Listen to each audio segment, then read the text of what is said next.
Dan di video ini aku ingin membahas secara singkat mengapa riba dilarang dalam ekonomi syariah dan mengapa konsep ini masih relevan sampai sekarang. Larangan riba bukan hanya soal aturan agama, tetapi juga tentang keadilan, keseimbangan ekonomi, dan perlindungan terhadap masyarakat. Nah, di sini saya akan menjelaskan secara sederhana riba adalah tambahan dalam transaksi utang piutang yang memberatkan salah satu pihak atau bahkan merugikannya. Dalam ekonomi syariah, keuntungan tidak boleh diperoleh dari mengambil manfaat berlebihan dari kesulitan orang lain.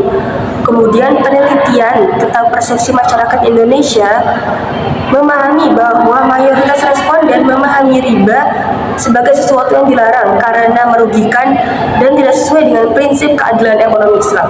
Karena itu, ekonomi syariah melarang praktik riba yang menciptakan sistem ekonomi yang adil dan lebih manusiawi.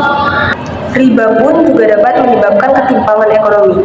Contohnya, ketika seseorang meminjam uang, lalu ia dikenakan bunga yang tinggi secara terus-menerus, maka jumlah utangnya hanya semakin besar dan sulit dilunasi. Akibatnya, masyarakat yang sedang mengalami kesulitan ekonomi hanya semakin terbebani. Dalam beberapa penelitian ekonomi syariah juga menjelaskan bahwa sistem berbasis bunga ini menciptakan ketidakseimbangan karena keuntungan hanya akan didapat oleh pemberi modal sementara kerugian lebih banyak ditanggung oleh peminjam. Nah, dalam ekonomi syariah ada sistem yang disebut bagi hasil seperti mudharabah dan musyarakah.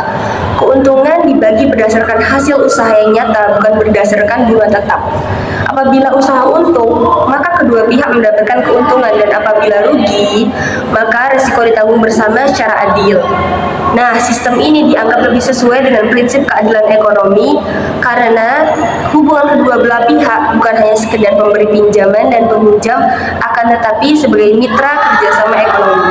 Contohnya, bank syariah memberi modal usaha kepada UMKM melalui kerjasama usaha. Sehingga hubungan antara bank dan nasabah bukan hanya sekedar pemberi utang, tetapi sebagai mitra dalam menjalankan usaha bersama. Konsep ini diharapkan mendorong pertumbuhan ekonomi masyarakat supaya lebih sehat dan lebih berkelanjutan. Jadi, larangan riba dalam Islam itu bukan untuk mempersulit kehidupan, akan tetapi untuk menciptakan sistem ekonomi yang lebih adil, seimbang, dan manusiawi. Karena itu, ekonomi syariah hadir untuk menciptakan upaya untuk menciptakan sistem ekonomi yang lebih etis. Kalau video ini bermanfaat, jangan lupa share ke teman-teman kamu ya, dan follow untuk konten edukasi ekonomi syariah lainnya.